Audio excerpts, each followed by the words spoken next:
রেমাল দুর্যোগে বেসামাল কলকাতা। রবিবার মাঝরাতে তাণ্ডব চালিয়েছে ঘূর্ণিঝড়, তার জেরে কলকাতাতেও ভারী বৃষ্টি। বৃষ্টিতে জলমগ্ন হয়ে পড়ে পার্ক সার্কাসের একাংশ।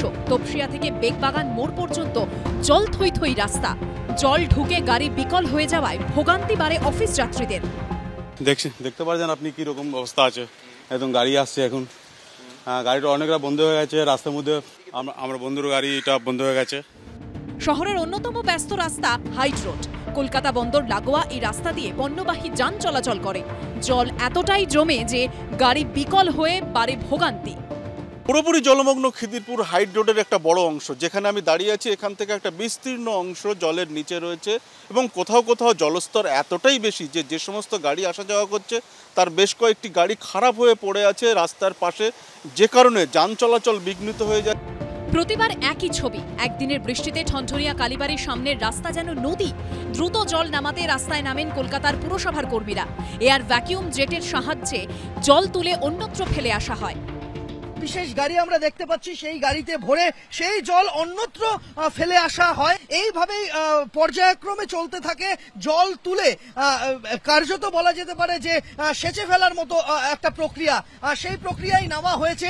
তার কারণ ম্যানহোল খুলেও কিন্তু এই ঠনঠনিয়া এবং কলেজ স্ট্রিট চত্বরের যে জল, জমা জল, তা পুরোপুরি নামানো যাচ্ছে না। তাই এয়ার ভ্যাক জেটকে কাজে লাগানো হয়েছে।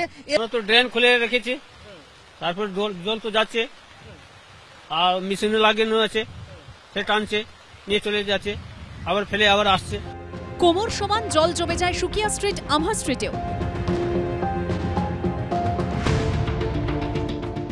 জলমগ্ন হয়ে পড়ে সেন্ট্রাল অ্যাভিনিউ। বউবাজারের বিবি গাঙ্গুলি স্ট্রিটেও একই অবস্থা।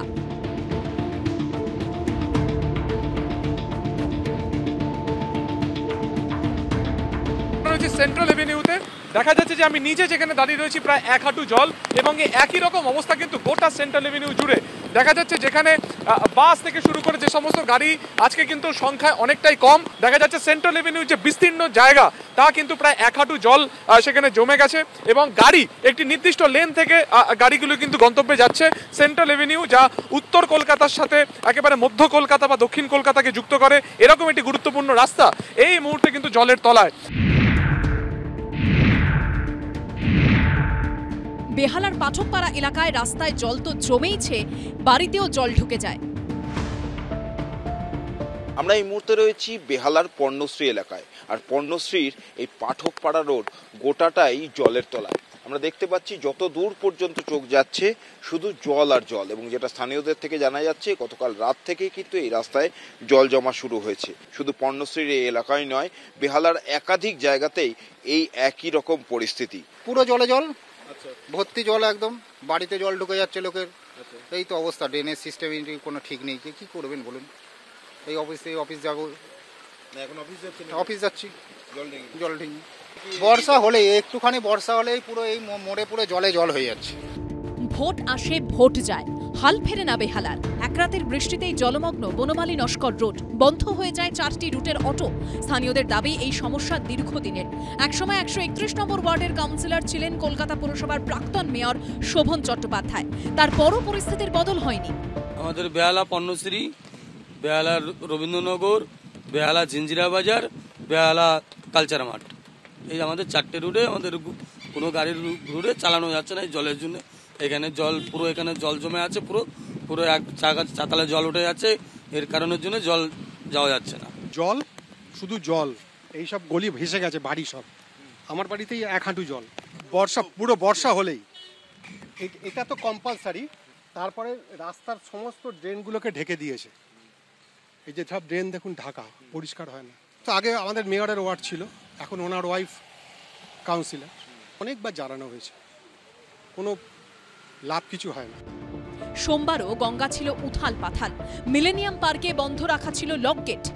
প্রবল বৃষ্টির সঙ্গে দমকা হাওয়া আর দুয়ের জেরে রীতিমতো ফুঁসছে এই মুহূর্তে গঙ্গা।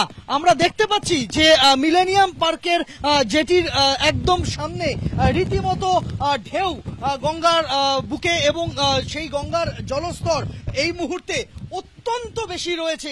এই যে মিলেনিয়াম পার্কের লক গেট, সেই লক গেটকে বন্ধ রাখা হয়েছে। আমরা দেখতে পাচ্ছি যে কলকাতা পুরসভার সেই লক গেট কিন্তু বন্ধ। শহর জুড়ে জমা জলে ভোগান্তি বাড়ে সাধারণ মানুষের। মেয়র আশ্বাস দেন লকগেট খুললেই জল নেমে যাবে। সময় দিতে হবে, জল বৃষ্টি শেষ হওয়ার 5 ঘন্টা, লকগেট বন্ধ হওয়া মানে হাই টাইড এবং বৃষ্টি শেষ হওয়ার 5 ঘন্টা বাদে কলকাতায় বেশিরভাগই জায়গায় জল থাকবে। খুব লো লাইং এলাকা বা কোথাও কাজ হচ্ছে সেই এই পরিস্থিতিতে আসার কথা শুনিয়েছে আবহাওয়া দপ্তর।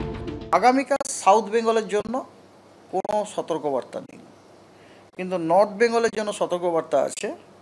অরেঞ্জ সতর্কবার্তা আছে আপনার হেভি টু ভেরি হেভি রেনফলের জন্য।